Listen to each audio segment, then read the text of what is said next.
Hello dear friends, welcome to Shobhit Agarwal classes. आप सभी का शोभित अग्रवाल क्लासेस में बहुत बहुत स्वागत है। हम पढ़ रहे हैं एलटी ग्रेड पोइट्री, और एलटी ग्रेड पोइट्री में जो नेक्स्ट लेक्चर है वो है रॉबर्ट ब्राउनिंग। हमें सभी को पता है रॉबर्ट ब्राउनिंग के 2 वर्क दिए हुए हैं इसमें सिलेबस में, और उसमें जो फर्स्ट वर्क है वो है माई लास्ट डचेस।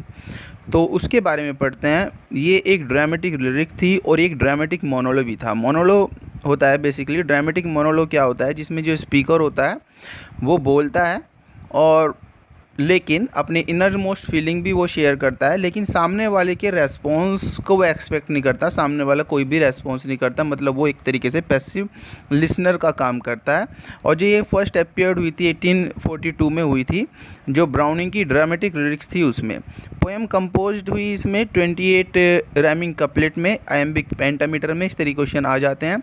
पोएम जो है ये एपिग्राफ फेरेरा इसमें दिखाया गया है, indicating that the speaker is most likely Alfonso second D state. जो स्पीकर है वो यहाँ से रेफरेंस लिया हुआ हिस्ट्री से 5th ड्यूक ऑफ फेरेरा जो है वो कहा गया है। और इनका जो ड्यूरेशन था ये था, जिसने 25 साल की उम्र में शादी की थी लुक्रेजिया से, ठीक है, और जो थी 14 ईयर ओल्ड डॉटर ऑफ, और किसकी बेटी थी वो, कोस्मियो पेन डी मेडिसी, इनकी ये बेटी थी।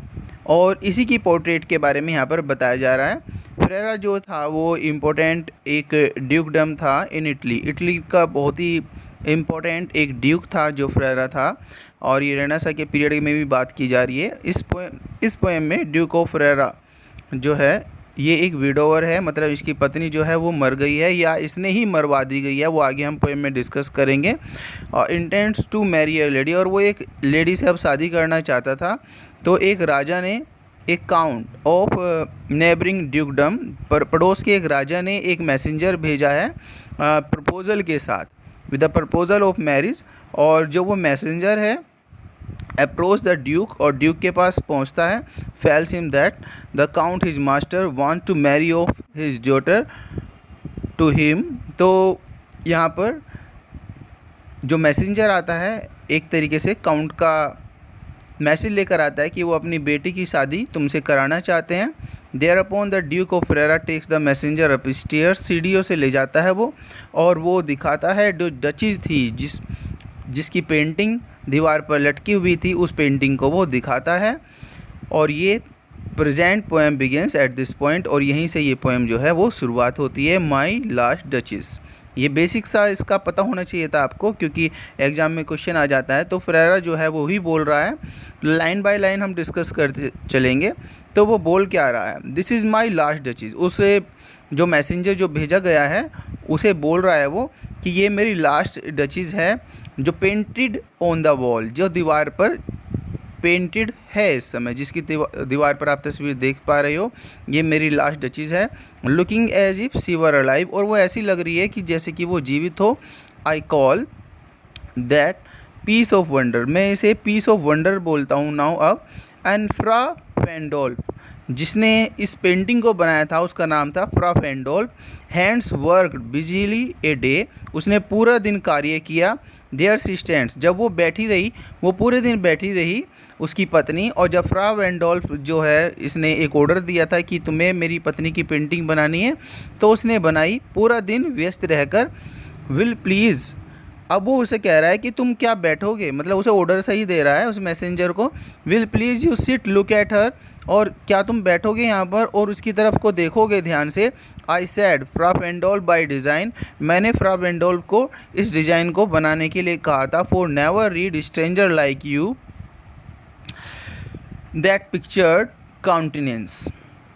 काउंटेनेंस होता है फेस, और स्ट्रेंजर का मतलब है तुम्हारा जैसा जो अजनबी व्यक्ति अगर इस फेस को देखता है, the depth passion of its earnest glance, और जो इस छवि को देखता है और इस पैसन को और इस डेप्थ को देखकर क्या होता है, बट टू माई सेल्फ, अब ये लाइन मैं आपको बताऊंगा, but to myself they turn, और वो इस पैशनेट जो पिक्चर है इसके पैसन को, डेप्थ एक्सप्रेशन को देखकर आश्चर्यचकित होकर वो मेरी तरफ मुड़ता है। कोई भी तुम्हारे जैसा अजनबी व्यक्ति जब इस पोर्ट्रेट को देखता है, क्योंकि ये पेंटिंग इतनी लाइवली है कि हर एक व्यक्ति को ये आश्चर्यचकित करता है, और वो जब मेरी तरफ मुड़ेगा, वो क्योंकि मुझसे पूछेगा कि ये इतनी सुंदर पेंटिंग किस तरीके से बन सकती है, कैसे बनाई जा सकती है, since none put by the curtain I have drawn for you but I, और जो मैंने ये पर्दा जो डाला हुआ था, इस कर्टेन मैंने जो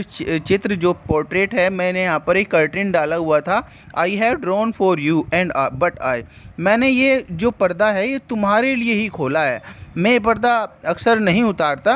तो यहाँ पर हमने देखा था, देखिए यहाँ से कोई भी स्ट्रेंजर वो मेरी तरफ पूछता है कि इस तरह की पेंटिंग किस तरीके से पॉसिबल है, and seemed as they would ask me if they durst का मतलब है साहस करना, और वे अगर कोई भी स्ट्रेंजर तुम्हारी तरह अगर कोई डेयर करे, शायद ही कोई डेयर भी करता हो मेरे सामने कुछ पूछने की, लेकिन अगर वो डेयर करे तो वो मुझसे ज़रूर ये बात पूछता है कि इस तरीके से डेप्थ एक्सप्रेशन जो यहाँ पर दिया हुआ है, डेप्थ पैशन और एक्सप्रेशन इस पिक्चर में किस तरीके से इतना पॉसिबल है, how such a glance came there, किस तरीके से इतनी सुंदर छवि जो है वो यहाँ पर I, not the first are you to turn ask, तुम ऐसे पहले व्यक्ति नहीं हो जिसने ऐसी चीज़ पूछी है, अन्य लोगों ने भी ऐसी चीज़ पूछी है, क्योंकि जो पेंटिंग बनती है इतनी लाइवली पेंटिंग बननी इम्पॉसिबल होती है।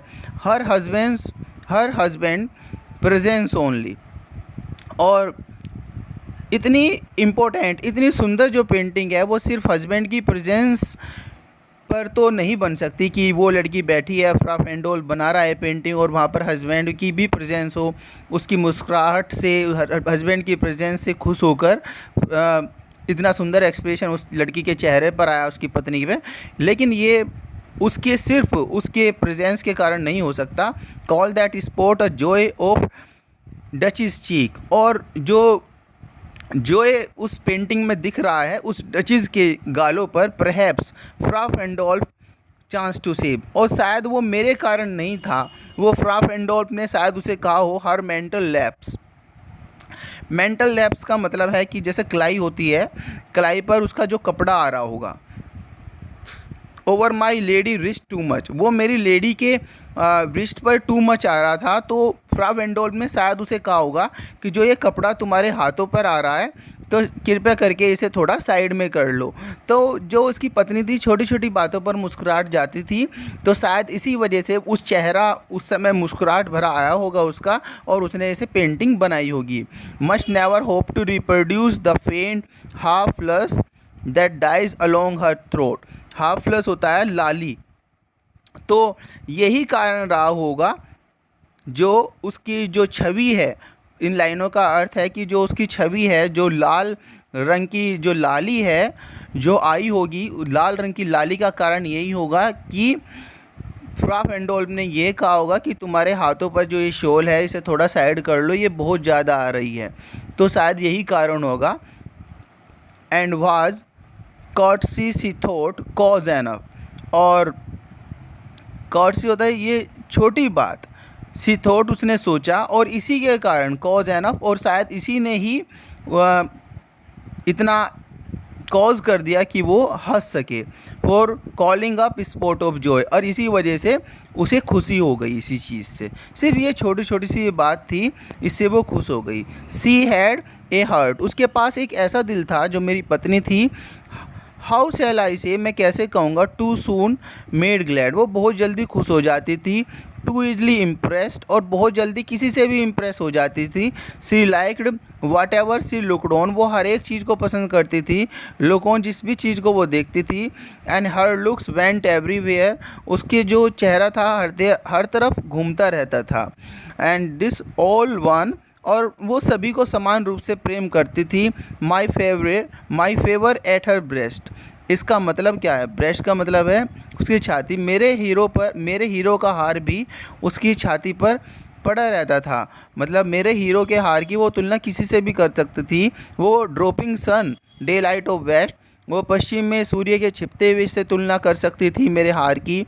बॉ ऑफ चेरीज, सम ऑफिशियस होता है अपॉर्चुनिटी, या फिर कोई जो चापलूस होता है, कोई चापलूस अगर फूल कोई चेरीज तोड़ कर ले आए उसके लिए, तो वो मेरे हार की तुलना उससे कर देती थी। मतलब वो हर एक को सबको बराबर मानती थी, वो चाहे उसका पति हो चाहे कोई अजनबी व्यक्ति। ब्रोक इनटू और चार्ट फॉर हर, और चार्ट से उसके लिए कोई चेरी लेकर आए उसके भी वो ऐसे ही मानती थी।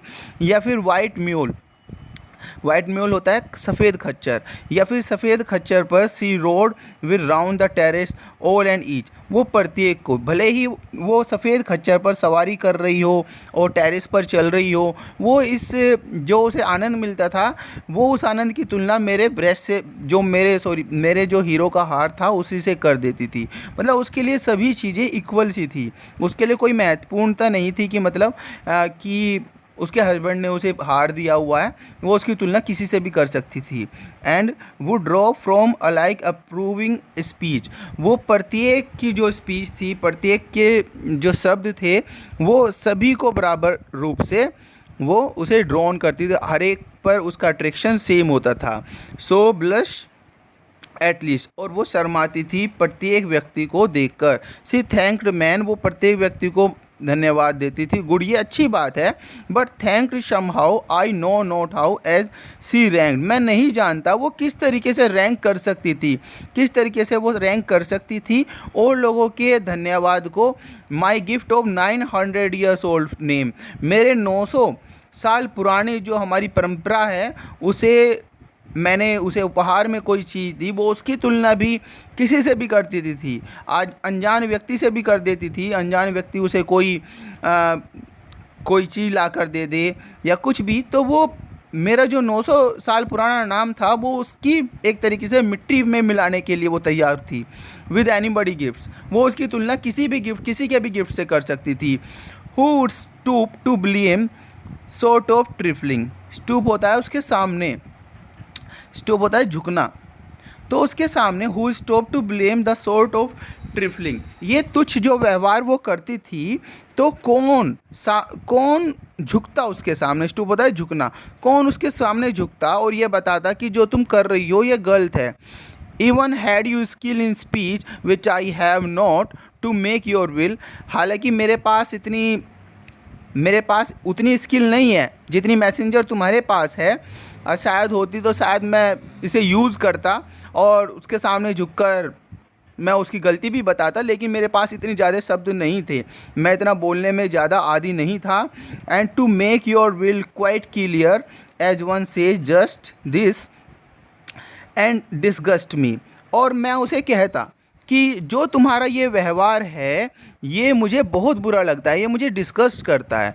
क्यों करता है? क्योंकि वो छोटी छोटी जो चीज़ें थी और लोगों की, उसकी तुलना राजा जो ड्यूक था उसकी चीज़ों से भी कर देती थी। मतलब उसके लिए कोई स्पेशलिटी नहीं थी कि कोई भी अनजान व्यक्ति के लिए भी वो एक सी थी, सबके सामने हंसती थी, वो सभी के सामने हंसती थी, स्माइल आ जाती थी छोटी छोटी बातों पर। तो ये चीज़ें चाहे कोई हस्बैंड भी हो तो हर एक को पसंद नहीं थी, और यही चीज़ें मुझे भी पसंद नहीं थी। हेयर यू मिस, तो इसका मतलब है कि ये चीज़ें जो है डिस्गस्ट करती थी। और एक्सीड द मार्क, और उसने अपने एक्सीड द मार्क का मतलब है उसने जो हद थी वो उसकी हदें अब बाहर जा रही थी। कौन बताता उसे ये बातें? मेरे पास शायद तुम्हारे जैसी जो स्पीच का जो टैलेंट है मैसेंजर, अगर मेरे पास होता तो शायद मैं बता भी देता, विच आई डोंट हैव। मेरे पास ऐसा नहीं है कोई भी talent. And if she let herself be lessoned so, herself be lessoned so का मतलब है कि यदि वो मेरे बिना समझाए खुद ही समझ लेती, अपने आप ही वो समझ का पाठ पढ़ लेती। Not plainly said her wits to your forsooth made excuse, यदि मैं उसको समझा, इन लाइनों का अर्थ है यदि मैं उसको समझाता तो ये मेरा क्या होता? झुकना होता। Wits to your forsooth made excuse than stooping, तो स्टूपिंग का मतलब झुकना। यदि मैं उसे समझाता तो ये मेरा झुकना होता, और राजा का ऐसा कर्तव्य नहीं होता कि राजा को किसी के सामने झुकना चाहिए। तो आई चूज, मैंने चुना, नेवर टू स्टूप, कि मैं अब झुकूंगा नहीं, झुकेंगा नहीं अपना, है ना वो। ओ सर, सी स्माइल नो डाउट। हाँ, ये अच्छी बात है कि वो स्माइल करती थी, इसमें कोई भी संदेह नहीं है। When ever I past her, but who passed, जब भी मैं गुजरता था एक पति के रूप में, जब भी मैं उसके सामने से गुजरता था वो हंसती थी। But who passed without much the same smile, लेकिन अगर कोई अन्य व्यक्ति भी वहाँ से गुजरता, उसके लिए भी उसकी स्माइल मेरे जैसी, मेरे प्रति जैसी स्माइल थी, ऐसी ही वो स्माइल उसके लिए रखती थी। एंड दिस ग्रू, और ये बढ़ता ही चला गया, ग्रू होता है बढ़ता ही चला गया। I gave comments, all smile stop together, कि जो उसकी स्माइल है वो अब रुक जानी चाहिए, मैंने ये ऑर्डर दे दिया। मतलब कि यहाँ पर आप ऐसे समझ सकते हैं, उसने शायद अपनी जो पत्नी है डचिस, उसका खुद मर्डर करवाया हो। देयर सी स्टैंड, और वो कह रहा है कि अब देखिए इस पेंटिंग में जो फ्रा फैंडोल्फ ने पेंटिंग बनाई है, ऐसा लग रहा है ये जीवित हो। अब वो कह रहा है, पहले तो बैठने के लिए उसने कहा था, अब कह रहा है उठ जाओ। मैसेंजर को बोल रहा है will you please, will please you rise, क्या तुम उठोगे? नहीं। We will meet the company below, जो नीचे लोग हैं हम उनसे मिलते हैं। आई रिपीट, मैं फिर से दोहराता हूँ यही बात, काउंट योर मास्टर नॉन म्यूनिफिसेंस, म्यूनिफिसेंस होता है दया, कि जो तुम्हारे जो काउंट है, जो मास्टर हैं, उसकी दया का भार जो वे दया के रूप में अपनी बेटी मुझे दे रहे हैं, तो मुझे बहुत ही अच्छा लगा कि जो तुम्हारी मास्टर है वो दया के लिए भी जाना जाता है। Example warrant that no just pretence, और ये पूरा सबूत है कि ये उनका बहाना नहीं है, वो सच में एक दयालु हैं। और mine for dowry will be disallowed, और मेरी जो डाउरी है, जो मेरी दहेज की मांग है, मुझे उम्मीद है कि वो डिसअलाउड नहीं होगा। दो हिज फेयर डॉटर हरसेल्फ, हालांकि जो उनकी सुंदर लड़की है वो खुद ही एक दहेज के रूप में है। I avow at starting is my object, और मैं कहता हूँ कि मेरे लिए वो ही मेन है, दहेज इतनी बड़ी बात मेरे लिए नहीं है। ने वी विल गो, चलिए नहीं, अब हम चलते हैं टुगेदर डाउन, साथ में। नोटिस नेपच्यून, क्या तुम नेपच्यून की ये तस्वीर को देख सकते हो? कैसे देख सकते हो? दो टेमिंग ए हॉर्स, जो एक हॉर्स को कंट्रोल करते हुए उस पर बैठा है। थ्रो ए रियरिटी, और अब फिर वो अपनी एक तरीके से डींग हाँक रहा है, बड़ाई दिखा रहा है कि क्लॉस ऑफ इनर्सबर्ग, ये भी एक पेंटर है, तो क्लॉस ऑफ इनर्सबर्ग ने ये ब्रॉन्ज में ये नेपच्यून की पेंटिंग मेरे लिए बनाई है। तो ये जो माई लास्ट डचिस था, तो इससे हम जो राजा है, जो ड्यूक है, जो फ्रेरा है, उसके भी जो अंदर की जो भावना है, इनर मोस्ट फीलिंग, हम उसे भी यहाँ पर देख सकते हैं कि वो एक तरीके से जीलस हस्बैंड था, वो नहीं चाहता था उसकी पत्नी ज़्यादा खुश रहे या हर किसी को देखकर खुश स्माइल दे, तो एक तरीके से आउट ऑफ जेलेसी उसने शायद मर्डर कराया अपनी वाइफ का। तो यहीं पर ये कंप्लीट होती है पोएम। आई होप इन्जॉय किया होगा आपने, एक ही पोएम में मैंने पूरा कर दिया, और समरी भी इसकी बता दी मैंने आपको पहले, और थोड़ा बेसिक जो आपको पता होना चाहिए था एग्ज़ाम के पॉइंट ऑफ व्यू से, ये भी मैं बता चुका हूँ। अगली वीडियो में जल्दी मिलते हैं। Stay tuned with Shobhit Agarwal classes. Bye bye.